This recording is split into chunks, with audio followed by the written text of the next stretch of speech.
Dude, if this is into like some weird fucking shit, I don't want to know.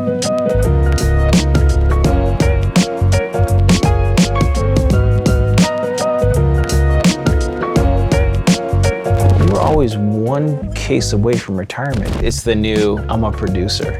Is laughing part of this? Where's this joke?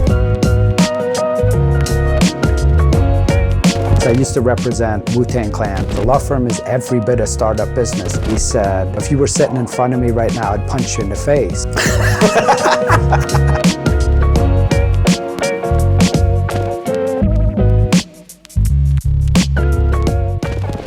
Welcome to Bourbon of Proof. This is a show where we talk about those who have made it in law and life, and we do it over a series of conversation and, more importantly, bourbon, whiskey, and scotch.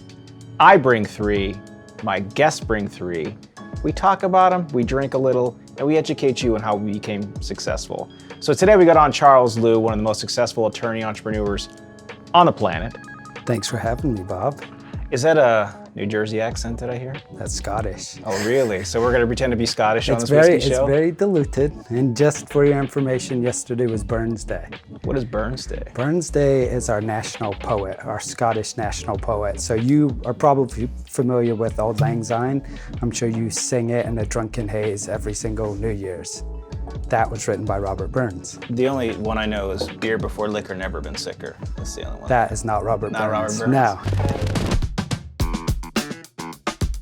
Well, let's see if you can tell the proof. This one is actually 126 proof. Wow. Yeah, so this one's a Booker's. This one's called Beaten Biscuits, a special edition. So Okay, you try a this minute. one and you see if you can, See how we do? Prost. With Salandra. That's the There Irish you go. one. Tell you, man, you don't taste it. It's good. Yeah. It's good. For 126 For proof. 126, it's very good. That'll put some hair on your chest, maybe not Yeah. your head though. Not my hair. Speaking of which, how do people face you across a courtroom? I mean, just the hair and the beard is intimidating. It's intimidating, I It is know. very, I'm a little intimidated. Was that, yeah, I mean, I get that sometimes. Yeah. You know, sometimes you're gonna make a good joke. You're like a young, handsome Kenny Rogers. Ooh, I like that. Yeah. Tell us a little bit about, so you're on the board at Loyola Law School, you're a lawyer, but you do some cool entrepreneur shit other than that. I did. Right? Yeah. I didn't really ever practice conventionally. Started out of law school being a bouncer and a bodyguard. Came back to LA and So Jason Statham was doubling for you? So that's how we do it? Jason Statham was unavailable at the time, so I had to step in. In all fairness, I was about 270 pounds now, so much bigger than my current somewhat waif-like figure. But yeah, so never really super conventional. Actually, the first item of law, if you will, that I ever did was an arbitration because we had a dispute over a lease that my partner boss had entered into. Mm-hmm. We won that arbitration and he actually gave me a piece of the bar, and that was my first So you bar. really want a piece of the bar? I really want a Sounds piece like of a the really bar. cool card game. Oh, look, it's perfectly fitting with this entire setup. So yeah, so that was actually my first bar. My first bar restaurant was something we won through an arbitration. I grew up, my Italian grandfather's Sicilian owned the bar. McKee's Rocks in Pittsburgh. Man, that's how I got my first tattoo across the street. Really? On Island Avenue, shit. How old were you? I was 18. Day I turned 18, I went over there Nice. and got a tattoo. Nice. My grandmother took one of those wire brushes and said, try to scrub it off. Didn't work. No, that was my Irish grandmother. So I got my first one at 16 that I just got removed with a fake ID. The butterfly one on the small of your back? Yes. Oh man, Yeah. That's cool. Which didn't even look like a butterfly 30 years later. Literally, but kind of like a morph butterfly, like he just coming out of his cocoon in a weird way. Very Like a moth Very rat. Kafka of you. Yeah, like a bad Godzilla. So that was my second tattoo, was a phoenix. was it? Yeah. Do you still have that? I still have that. Oh, Actually, I is didn't it lower back? No, upper bicep. Just as cliche. Actually, the next thing we need to do, I need to have a tattoo party. We had one of these once where we had my tattoo artist come into our firm and he did like 8 in a day for everybody, and it was Nice. awesome. Yeah. We should go get a tattoo together. I would do it. All right. I mean, I would do it right now if we had the means. So the firm. Yeah. Really didn't want to practice. Profoundly mediocre law career in law school. and didn't really like the conventional practice. Came out and again, did an arbitration that won me a piece of a bar, opened multiple restaurants and bars off the back of that one. Somewhere around 2008, 9-ish, we really saw a need for entrepreneurial-based law firms. So what I mean by that is there were a lot of business lawyers who had never owned a business, which was always really... You're looking at one of them. I mean, shit. You start your own firm and you run your business. People don't realize that. You're a startup company. You're a startup company. You're the truest definition of a startup company. And if your COGS and your prime costs aren't aligned and you're not considering occupancy costs and all the other things that we would sit as a business person and consider, you're really running yourself into a wall at a high velocity. That was always very interesting to me, that the business lawyers had never been businessmen.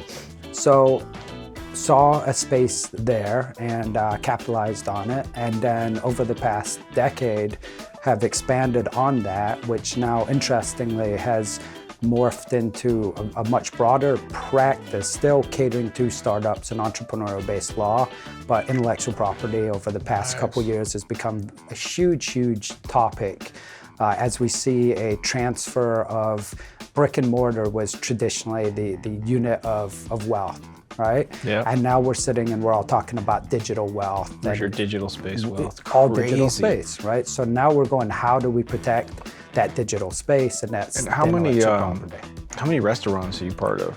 So pre-COVID, 14, we lost 2 in COVID, but we've opened another since COVID, and we've signed 3 leases in the past 3 months. All right, so what do you got here today? Talk about the... So this is perfect. I brought you 3 scotch the day after Burns Day. So we're gonna pretend that today's Burns Day and we're gonna honor Robert Burns. Love it. Who is a Baird of Scotland, the Bard, if you will. I know all about bards, dude. I play a lot of Dungeons and Dragons. Did you really? Oh, dude, I have a gaming company. I haven't even talked about this. We didn't talk about this. Before this, we'll talk about that. You know, I was the biggest Dungeons and Dragons nerd. We're coming out with an entire interface where the DM gets to customize the experience, drop in maps, all automated. Yeah, dude, we're in the beta phase. I used to travel around Scotland and play Dungeons and Dragons competitively. Bro, we have to talk more. The nerdiest thing I've ever heard in my life, yeah. Lawyers are huge nerds. Yeah, because we're creative brain people. That's Okay, exactly. let's pour this and talk about it. So what are we talking about? So here's what I did. This was the plan. I brought 3 scotches. Okay. One I know you've had, the Macallan 12, right? I'm sure I have. Total classic. Yeah. Everybody's had it. One of the best and you're scotches. You're like Macallan direct. You're like ambassador. I work with them. We're opening a Macallan spiritual home in downtown right now. Spiritual home, which basically means we will get all the scotches, all the Macallans that no one else gets. Love it. You will have to have a locker there. Done. All right. One that you've had, the Macallan 12. One that you may have had, the Peat Monster. I've not had these other 2. Oh. 0. Perfect. So the plan with the Peat Monster was you may have had it. The plan with the Edrador was you haven't had it. Peat Monster, second peatiest scotch in the world. That may have shifted somewhat recently, but was the second peatiest scotch in the world after Octomore. Pour one of these. Let's go. Okay, we're gonna do this. We're gonna start right here. The Peaty Pete? The Peat Monster. I'm gonna pour this because you're a monster. Okay. You're a legal monster. This is a Peat Monster. All right, man. We shall see. I'm usually a Ryan weeded bourbon type guy, so. Well, this is gonna be a treat for you. Cheers. Song.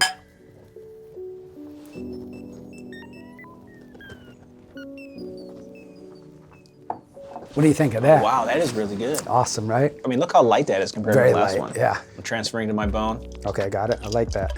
The Viking Cup. The Viking Cup. I love it. Most of the time they try to make an overly peated scotch, you lose all the other nuances. Peat Monster I like because I feel like it retained a lot of other nuances. It's a great scotch. So the focus of the law firm was there was a lot of lawyers who were business lawyers, but very, very few business lawyers who actually owned or ever operated a business. And that always seemed quite peculiar to me, that someone would be giving you advice strictly based on the legal aspects of the law, without really the operational process and procedures or understanding of how a business operates. You mentioned earlier, a law firm is a business. A law firm is every bit a startup business. If your costs aren't aligned, if your occupancy costs aren't aligned, if your marketing isn't isn't in place, you're going to fail. It's just your widget is your customer, and your customer has to make sense, right? And the product is you, but you got to be able product's to scale that product. Which is another huge problem because there's only Lawyers one don't Bob understand Simon. that. Yeah, right? but lawyers don't get that. They don't get it. They don't get it. And it's very hard to replicate yourself. And that's not to say you are perfect, but it's just you are you. So it's very hard to replicate you so the customer, client gets used to you. And people lose sight of that, like they're ego monsters. Most lawyers are, right? But they want to be, I got to try the cases. I got to be the A1. Yeah. And I was like, no, why not train everybody else at your firm to do the exact same thing? That way you're not the only friggin' product that you're selling. That never made, and it's been extremely successful, obviously, but I never understood why people didn't think like you do. But I think that's why, because most lawyers don't understand business. Justice HQ, by the way, greatest idea. Well, thank you. Yeah, what I think is incredible is your execution. I mean, when I walked into Justice HQ, I was blown away, and I can say it's very, very seldom that I walk into a finished product and get blown away. The one thing you do not skirt on is you do not skirt on media and presentation. You pay for what you get. Sure. Pay for what you get in your lawyer, pay for what you get in the media, right? So we have one of the co-founders, Teresa Deep, has been visionary. Of Justice HQ. Oh yeah, me, my twin brother, and Teresa. So it's been more about let's make everybody what they should be. Lawyers should be their own brand, their own self. They should. Lawyers have never understood branding. Like, think about it. If I say to you, give me a lawyer in the United States right now, how would you respond? The civil rights activist, which has been huge lately, Crumb. He's been representing all the victims. He's awesome. Awesome. Johnny Cochran was probably the last, Johnny Cochran was the last superstar lawyer. Yes. The last, but Avenatti was close. Yeah, but he was a crook. Okay, fair enough. Cochran is the last superstar lawyer. Right? And he was a great human, great lawyer, great trial lawyer, great orator. And I don't think he even meant to brand himself and to do it until after a few years. Well, I don't know that you could even intend to brand yourself when he branded himself, right? That's true. He branded himself by being, as you just mentioned, an incredible lawyer, an incredible orator. But there was no let me snap a picture from this angle. This is my good angle. Let's get on. There's Everything. Branding for lawyers. So I mentor a lot of kids in law school, all these things, and I tell them, you're always one case away from retirement if you so choose. Sure. Right? Sure. So why aren't you putting yourself in a position to do that? Where I grew up, I knew no lawyers other than the guy on TV. Most people are like that. So if you put yourself out there, you brand yourself correctly, if you get that case, that's all that matters. The best part to me, I often think about it as an entrepreneur. People always say, oh, you're an entrepreneur. And I'm so careful to avoid that nomer because I go, there's no barrier of entry to an entrepreneur. You know what it is? It's the new, I'm a producer. What are you a producer of? Well, and this is the whole point. Everybody says you're an entrepreneur, and I say I'm not. I don't want to be an entrepreneur. I was never homeless. I never slept in my car. I never had $8 in my bank account. I've had close, and those were never defining moments, right? So it's like entrepreneurs. Do you think entrepreneurs have to have a rock bottom? Yeah, well, the entrepreneurial story, the narrative always has to, because without that narrative of this phoenix emerging from the ashes, what are you? So the next one I'm going to show you right here, it's called Smoke Wagon. 57%, so it's 115 proof, but a lot of flavor. And this is, you know how whiskey and spirits do different things to you? Yeah. This one fucks me up. And I can drink I can drink this high proof one this year, this Booker's, all night, have 6 or 7. And you're okay. Yeah, be okay. This one I'll have 2. My wife's like, why can't you talk? But you still try. Well, I still try. You keep talking. So, cheers. Cheers.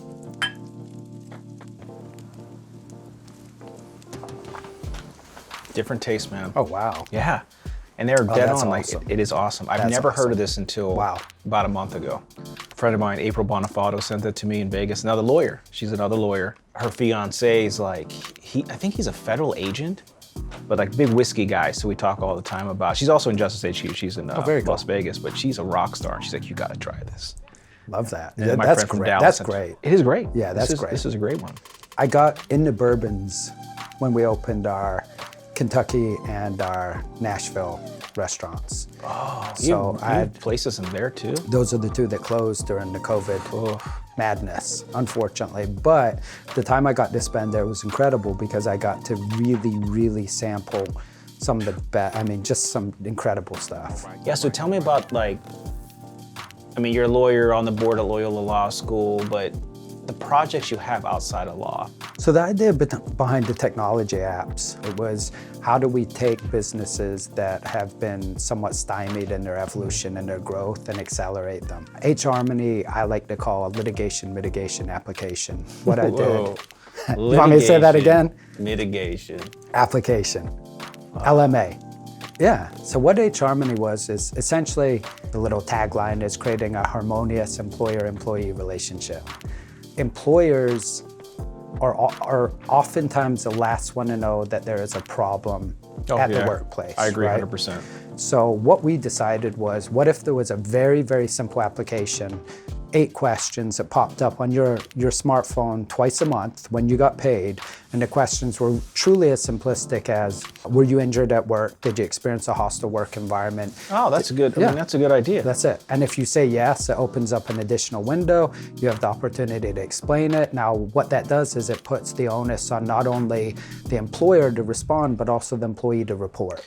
But it keeps it on their radar. Exactly. I think we have maybe 60 to 70 employees, and you're not on the pulse of no, you can't everything be. that's we going have 400 employees. Yeah, I can't be, right? Yeah.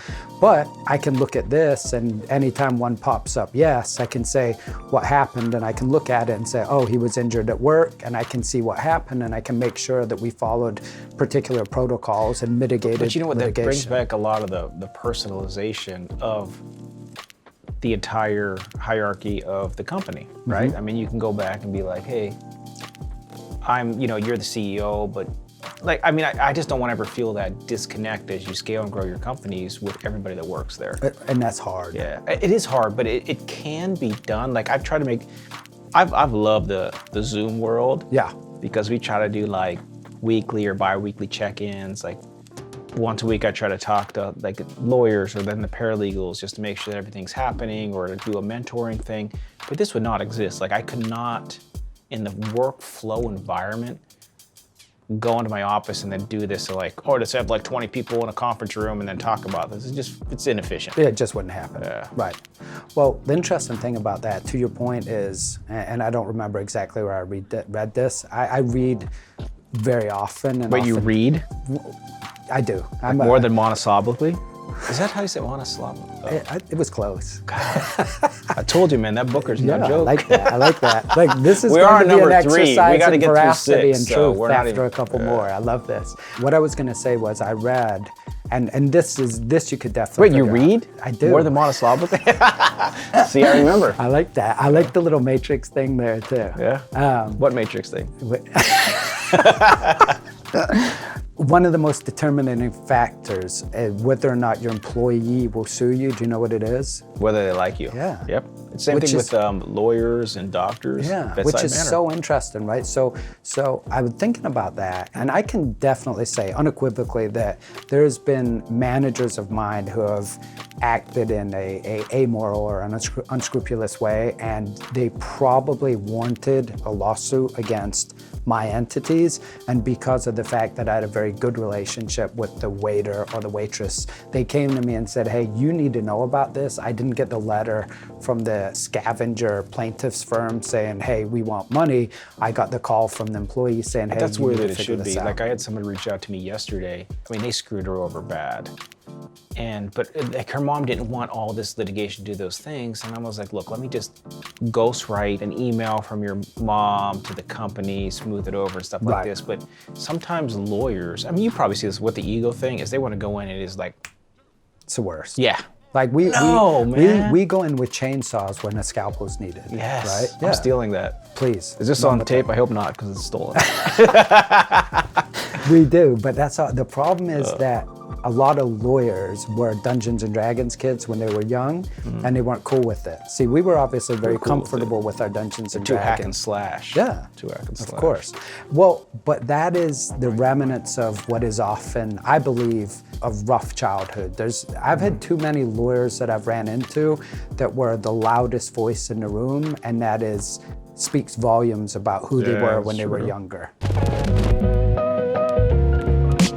You're up, bro. I'm up. Go. All right, we're gonna go Macallan 12. Go. I can't say enough about this company, and it's not because I work with them. It's because Macallan to me is the quintessential Scotch. There's a reason why Macallan is kind of the standard for Scotch. And again, without going into a bunch of boring, to me, it's just the finest production Scotch coming out of Scotland. So Cheers. props. What do we say? Solange, cheers. And I brought the 12 just because everybody likes to throw around 15s and 18s and special editions, but this is a 12 and it stands up to any Scotch worldwide. That's good. Yeah. And that's what, like, there's, I mean, bourbon and whiskey, Scotch becoming so overpriced for what it actually is. A lot of these ones. So like the Whistle Picks, love them all. But I'll take the 10 any day of the week on the price points of these other ones. I mean, Boss Hog's amazing. I mean, I'll drink that 30 times over. Then you get ones like High West, like 30 bucks. Freaking amazing. Which I love. I love High West. Yeah. It's amazing. Love it. We're trying to do a barrel deal with them, actually. Love to, you should but it's tell hard me. to find. Well, we can help you with that. Oh, let's do it. All right, let's work on that. Okay. So where were we? I don't Lawyers. remember. I'll tell you a funny story. So I used to represent Wu-Tang Clan, who The Woo, yeah, the RZA, the yeah. Jizza, the Ghostface So I Killer, Inspector Deck. Yeah, so I represented the Swarm guys and some of the other individuals on their solo albums, but it was really interesting. There was a point in time where I had a very contentious phone call with an individual, a lawyer on the other side, and he made a very funny comment one day as things got very heated. And this is back in my larger days. I'm 240 pounds. I've competitive fought multiple times, and he said, if you were sitting in front of me right now, I'd punch you in the face. Which you can appreciate, right? No, he really did. He said, if you were sitting in front of me right now, I'd punch you in the face. And I said, I'm looking at your picture online, and I promise you, if you were sitting in front of me, you wouldn't punch me in the face. So long story short, we resolved this little adversarial situation. And as we met for the first time, he took me aside and he said, just so you know, I probably wouldn't have punched you in the face. Dude, and I thought, you're a Loyola grad? of course. Bro. Gotta always rap Loyola. Look at this letter I got, July 25, 2007. Oh, well, I mean, yeah. Read that shit. Okay. No. Yeah. Way. No fucking way. Yeah. That is incredible. But look, that But it shows without you. saying the names attached, I'm not super surprised. A lawyer that's like, oh, I'm the best lawyer now, and he'll tell everybody he's the best. Sends a first-year lawyer a letter saying, you will never work in this town. Oh, when did you get that? Dude, 2007. Oh, amazing. I was a 2-year lawyer. What a great letter. And I called that guy out for cheating a long time ago. Oh, that's amazing. And I took him to the mat, and we won. Like, that was my first binding Of course you arm. did your Bob sign. Yeah, dude, I crushed that guy. But I've been saying forever, man, this dude's dipping his hand in the honey jar, and people wouldn't listen, and now we see what's going on. But he wrote that letter, and I saved it from him. Yeah, I love that. But that letter is a perfect example of the problems with our profession. And that's also why we did H. Harmony. It's also why we did another company called Hello Esquire.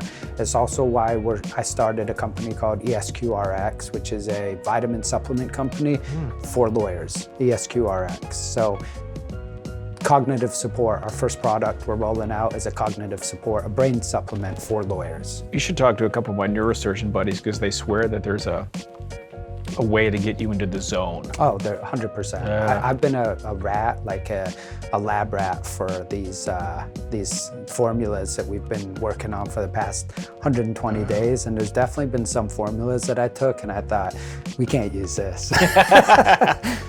But I always joke around, ours is one of the only professions that you could ever imagine that has not grown in 400 years. It has not evolved. It's not evolved in 400 years, right? Short of the fact we don't wear wigs. You don't need one. You know what's funny is we have an Irish barrister at our firm, and he brought his Nice. wig over, how and it's is in his that? office. I mean, it looks like like some sort of organism from Alien. Sure, like it could crawl away. Yeah, we're still waiting for it to crawl away.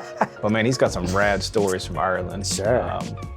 But yeah, dude, it's so archaic. Well, think the about entire it. thing. 400 years ago, you could walk in a courtroom and short of the odd outfits and the wigs, the law practice would be very similar. Now imagine any other business in the world. Imagine going to get a surgery and the person saying, hey, we're going into a surgery stadium and they're gonna saw you with this. And don't worry about anesthesia, we're gonna knock you out. You know, this would be appalling. Bro, right? did you know that the LA County court system was on DOS until 4 years ago? Oh, that's amazing. DOS. That's amazing. Yeah.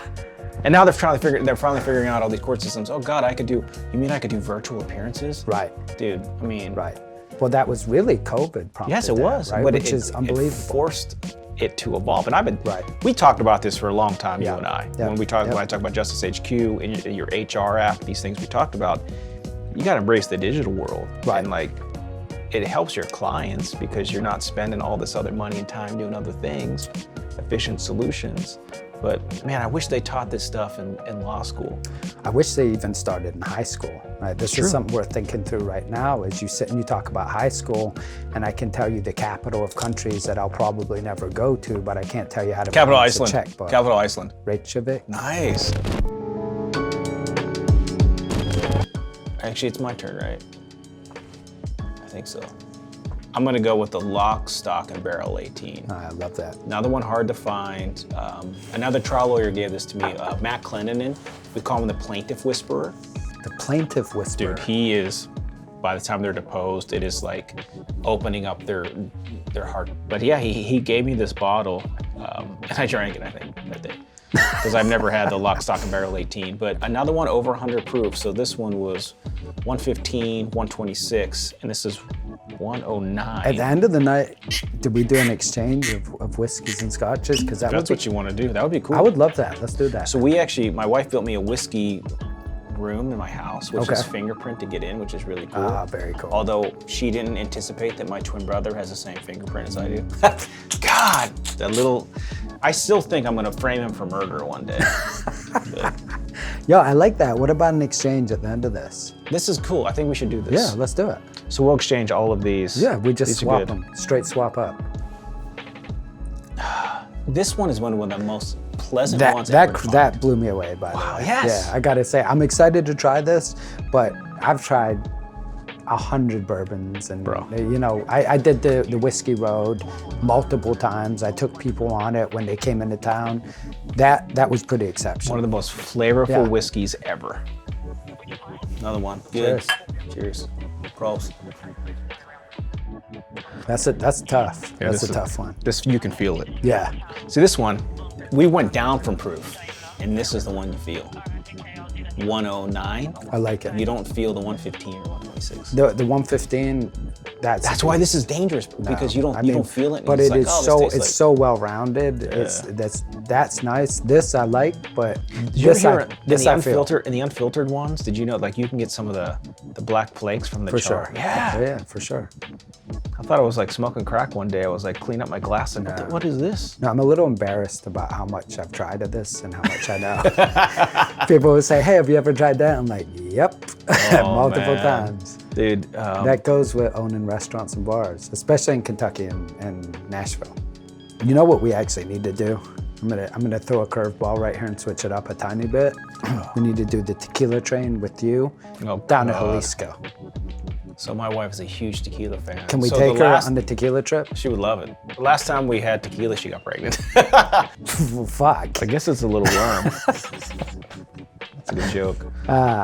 We have to do the tequila. That tequila train, you fly into Guadalajara, you take the Cuervo train from Guadalajara to the town of Tequila. There's actually a town called Tequila. We'll do that trip. That trip I think the is reason I don't drink life-changing. tequila is because we went on this camping trip when I was like 16. I drank a whole fifth of Jose Cuervo Gold, and it was like the sickest I've ever been in my life. Sure. We've all had that tequila experience.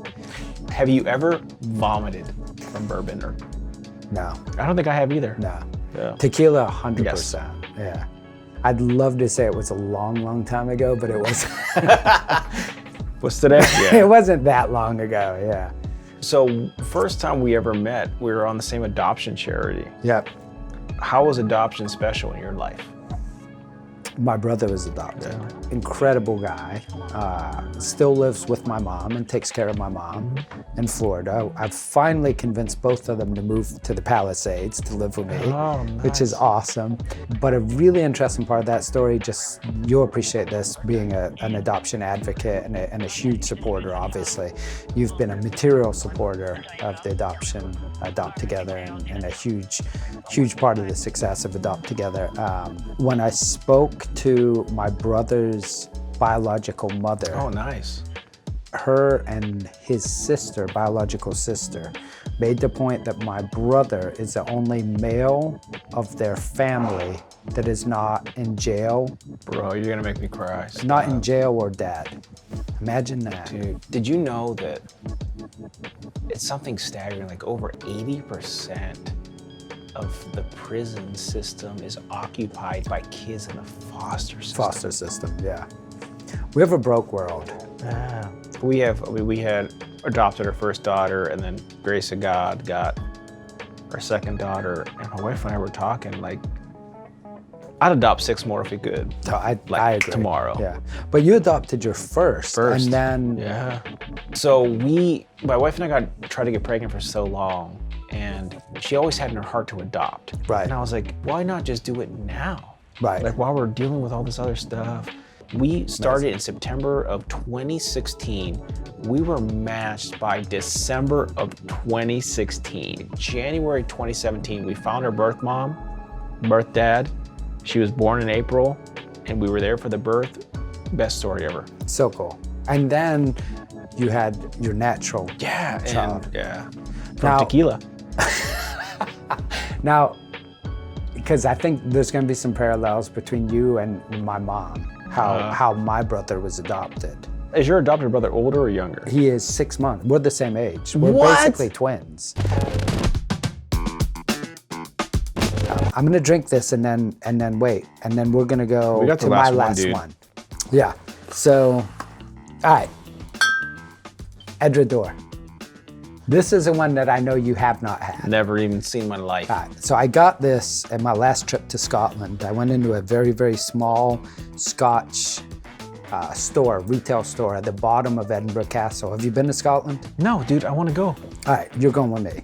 You can't go without me. Twist my arm. So I walked in and I said to the lovely young lady manning the till, give me a Scotch that I've never had. And she said, well, there's a lot of Scotches you've never had. And I said, well, I own multiple Scotch bars, so there's not a lot of Scotches I've never had. And she gave me this. It's only a 10 year, but again, as we've discussed, I don't put too much emphasis on aging. I agree with this. People lose sight of that, yes. Well, they do, because I think... They get in love with a number, and that's it's all branding in that. It's all branding. Yeah. It's all branding. So, got this bottle, absolutely exceptional, and I brought this for you today because you can't get this outside of Scotland. I've even tried subsequently to get it, and to no avail. Wow. So this is for you, Bob. We'll make this to Sean Connery. God bless his soul. Oh, yeah. It's been too long. It's been a few months. It was the best Bond, right? And we had this conversation. Like, not even comparable. Yeah. Actually, let's rank the Bond guys. Ooh, this is really good. This doesn't even taste like a Scotch. No, that's why I'm leaving this bottle with you. Holy crap. Yeah. I'm leaving this bottle for you, so every time I read in the journal of legal history, the huge settlements that you get, I can say maybe Bob had a glass of this prior to crushing defense lawyers. I've been taking my mediations in my whiskey room in my house. Have you? Oh yeah. This is excellent. So rankings. We'll do 3. Who do you want to play the next Bond? I'm crushing this. So crush it. There's an incredible restaurant project in London called the Bike Shed, right? It's an individual named Dutch and Vicky. The absolute salt of the earth, greatest people you've ever met in your whole life. poured their entire souls into this bike shed, motorcycle club in London. Incredible product. We're bringing it to the United States, downtown LA, 22,000 square feet, motorcycle club. Imagine Soho House, but for motorcycle enthusiasts. Nice. Absolute state-of-the-art, greatest product to hit downtown LA, greatest product to hit LA. Dutch and Vicky, Tom Hardy, and other people. Right? Man. I cannot wait for you to come to this. We'll be open April, May. Do you have a motorcycle?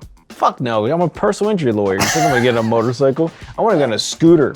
I hardly walk down the street, won't parachute. You're gonna want one walk after down the this. stairs. You're gonna want one just to ride the bike shed. That's it. So that was my long story short to say that Tom Hardy should be the next James Bond. What do you think about Idris Elba? I like it. And that's not the name that's been obviously These are the two ones. So Yeah. I like either one of those, I'll watch anything. But you know what? When Daniel Craig was announced, hated it.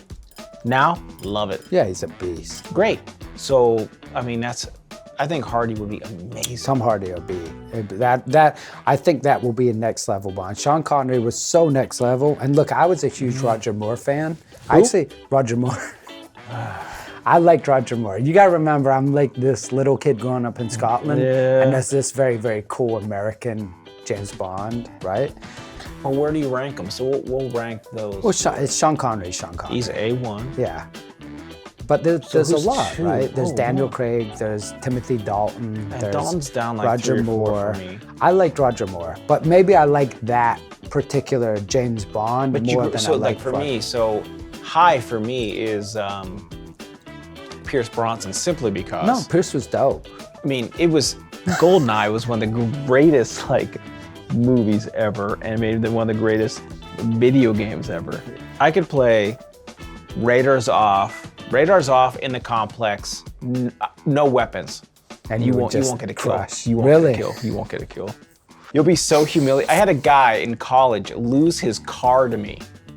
He was allowed to use weapons, and I said, I will not even pick up a weapon. That's impressive. Yeah, it was good. It was a All good right, time. so we need to play that. And Dungeons and Dragons. But we need to play Dungeons and Dragons full campaign. Bro, we got a whole gaming table where you can digitally load interactive maps into it, so you can love put your that. character on, see their stats. It's next level shit. Did you just play Dungeons and Dragons, or did you go full nerd? Because I went full nerd. I went Travelers, I never Gamma went World, Travelers. Warhammer.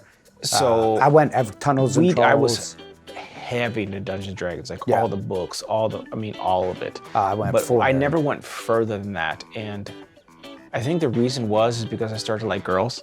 Yeah. No, I went full nerd. I was cool with the No, girls. no, I did all that at the same Girls time. were but- ancillary at that point for me. But it was funny, like our generation, when I was growing up, it was me, like we were the popular kids, cool kids growing up, but we were the generation. Yeah, see, I playing- wasn't. But it was weird because we were playing it, we were hiding that we were doing it.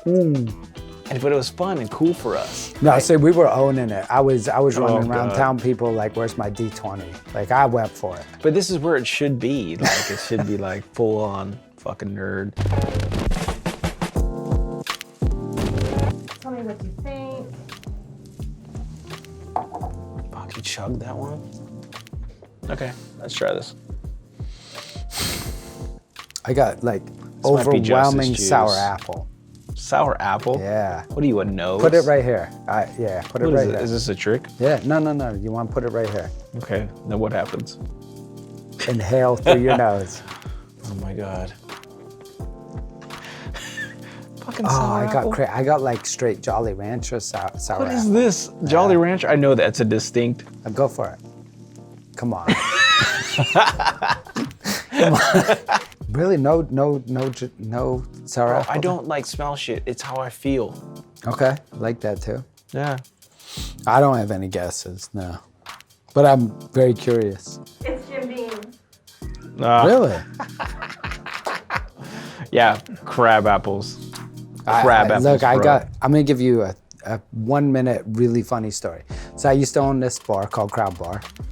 I had these 3 customers. They came in every single week. Now I would walk them through whiskey tastings, right? So I would get the whole map of Scotland. I would throw it out. I would say, yo, here's the different regions. Here's this, here's this. You're gonna get peat, you're gonna get salt, I would walk through the whole experience for them. And they would always order the finest scotch I had. Didn't matter what I had, they would always say, give me that. Whatever it was. Were they lawyers? They were not lawyers. But that is a very lawyerly move. Yeah. But they would always order it. So one day I got with my wine gentleman and I said, hey, watch this. I want to show you something. I want to illustrate to you how insane this entire whiskey movement is. I got the 3 guys. I said, hey, we're going to do a whiskey tasting, right? And all 3 of them said, yeah, line it up. Let's go. I said, I'm going to line up 3 different whiskeys, and the whiskeys are going to be different years and different qualities, right? So I said, there's going to be a entry-level whiskey, there's going to be a very fine whiskey, and there's going to be an exceptional whiskey. Sat with the guys, lined up the whiskeys for them. They all tasted them. Now here's the best part about it. There was no 3 whiskeys. There was no 3 scotches, right? There was a garbage scotch, right? Oh, God. And there was a good scotch, not an exceptional scotch, but a good scotch. And then there was a garbage scotch. So we replicated the garbage. Not only did none of them fail to distinguish that they were tasting the garbage scotch over. Dude. But every single one of them placed the garbage scotch over the good scotch. So that's why a lot of these ones here, under $100. Can I go back to this? This was pretty exciting. Under $100. Really? And this is what people don't realize. This is a very flavorful, knock you off your socks. This is something I've never tasted I'll drink before. that with you all night. Yes. I'm down with that. You get fucked up though. So Charles Lew, thank you for coming on. Wait, we didn't even do our Robert Burns poem. What is your Robert Burns poem? I'm going to say it and you're going to repeat it. To a moose. To a moose. Yeah, do you know what a moose is? It's a freaking animal with antlers. See, in Scotland, a moose is a mouse. What? Yeah, to a moose. Okay, to a moose. I got a moose in my house right now, by the way, and it is terrorizing me, and it is this big, and I keep putting traps in your house, and it evades them. They're very sneaky little to a animals. moose. To a moose. To a moose. In honor of Robert Burns. We sleek it curin timorous beastie. We slicken cumran tiris beastie. Oh, what a panic in thy breastie. Oh, what a panic and I breastie. Is laughing part of this? Or is this joke? The need nae start away say hasty. And we need to start a wee hasty. With bricker and brattle. With Britton and Brattle. I would be loath I would be loath to run and chase thee. to run and trace thee. With murder and prattle. With murder and prattle. Now, do you want to know what you said? Dude, if this is into like some weird fucking shit, I don't want to know. You said small, cowering, timorous beastie, the mouse. Oh, what a panic in thy breastie. Oh, what a panic in thy breast. That need not run away so hasty. That need not run away quickly with bricker and brattle. I would be loath to run and chase thee with murder and paddle, with a murdering plow. It talks about Robert Burns turning up a mouse, a little mouse hibernation area with his plow, right? Where he's plowing the fields, and he sees a poor little mouse that has been turned up while he's doing the fields, and the little mouse is now exposed to the winter and the exposure and the cold, and he's saying to the little mouse, we with small, cowering, timorous beastie, oh, what a panic in thy breastie, oh, what a panic in thy chest. Do not run away from me, I'm not going to hurt you with the plow. Dude, that is deep. So I'm gonna tell you a poem written by Nomis Trebor. Do it. Thank you for coming on, Charles Lew. I'm gonna guess it's We not drank how it- all of these whiskeys. Right, We loved them. yes. I knew.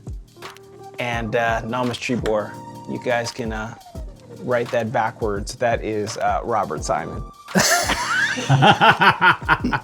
So, Charles, thank you for coming on to the Bourbon of Proof. I hope we had a proof of life. We did. We You have a did, good life. for sure. You have a good life. And thank you for coming on.